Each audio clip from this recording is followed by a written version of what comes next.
Welcome to the Mindful Fire podcast. If you're enjoying the show, please leave a 5-star review on Apple Podcast. My dad will be so grateful. See you next time on the Mindful Fire podcast.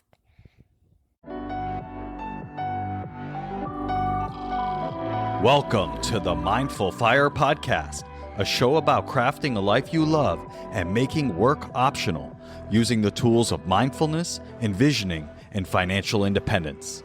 I'm your host, Adam Cuello, and I'm so glad you're here. Each episode of the Mindful Fire podcast explores these 3 tools through teachings, guided meditations, and inspiring interviews with people actually living them to craft a life they love.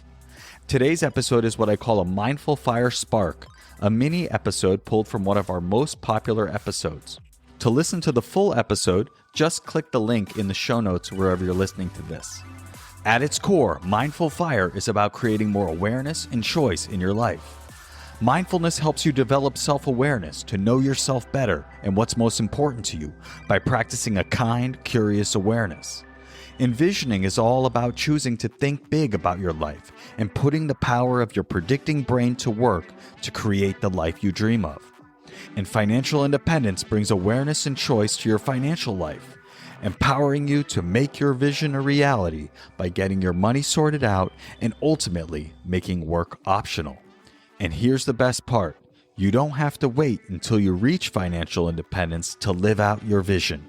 Mindful Fire is about using these tools to craft that life now on the path to financial independence and beyond. If you're ready to start your Mindful Fire journey, go to mindfulfire.org/start and download my free envisioning guide. In just 10 minutes, this guide will help you craft a clear and inspiring vision for your life. Again, you can download it for free at mindfulfire.org/start. Let's jump into today's Mindful Fire Spark.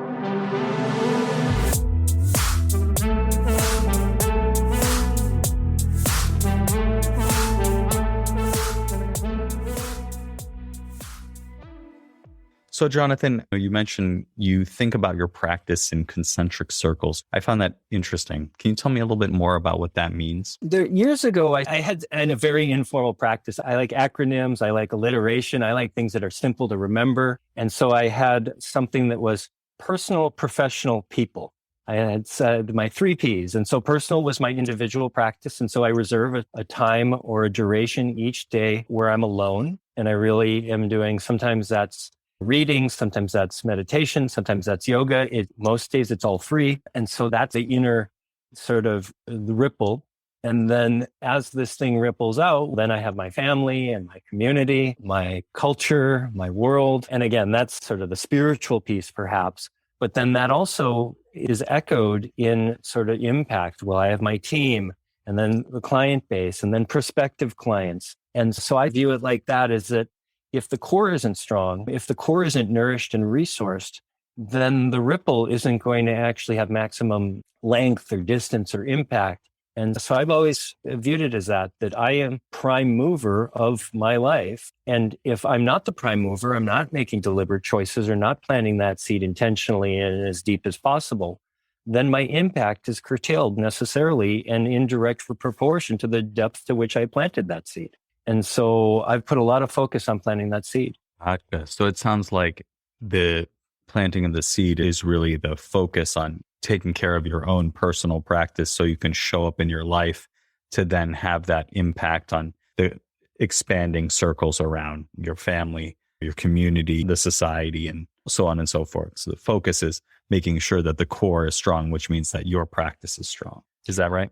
Yeah, I think it's essential. I think without that, especially like over a duration like COVID, I really have a lot of compassion and feel a lot of empathy for folks that didn't necessarily have a personal practice, because my life changed. I found practice in my early 20s. Everybody has some practice. And the question is, first of all, was that practice chosen deliberately and consciously? And then does it actually serve them on the deepest possible levels that they needed to function?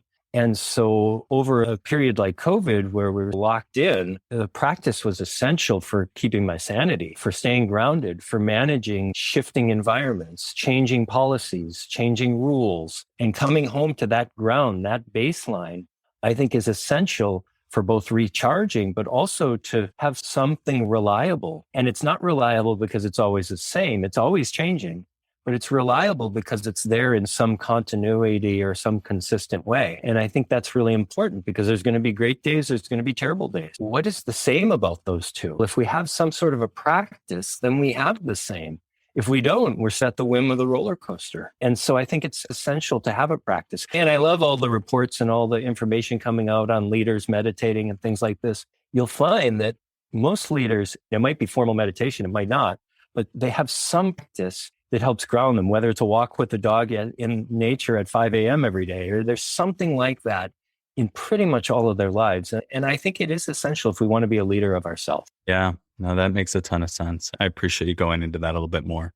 Yeah, for me personally, I can tell the difference when I'm having that consistent practice and when I'm not. And I've heard the analogy and you hinted at it. It's like coming home. It's having that home base where you can come and yeah, it's not going to be the same every day. Sometimes the mind might be all over the place. Sometimes it might be calm, but it's that same place that you can come to. And I've been realizing that I need to make it a little bit more formal. I've had times in my life where I had a strong morning routine, and that was exactly what you're describing. It's like, okay, a really nice way to start the day. Since my son was born, he's now 3, so it's been a while. I haven't exactly had that. So I've been fitting it in around that. And I'm finding, I was just thinking this last night, that like not having a plan or not having consistency in the routine, especially around practice or journaling, another mindful practice, it doesn't work as well, right? I don't have that strong foundation on which to build the day, and I'm craving that again. So this is a nice reminder to go and do that. I can relate. When my son was born, the same thing happened. Formal practice time was obliterated. It was shattered. And the line between formal and informal dissolved. And in some ways, that was a gift. It's like, oh, when I was rocking my son, I did like a Qigong routine because that was the only time I was going to get into my lower body in the day, like when I was trying to get him to nap time.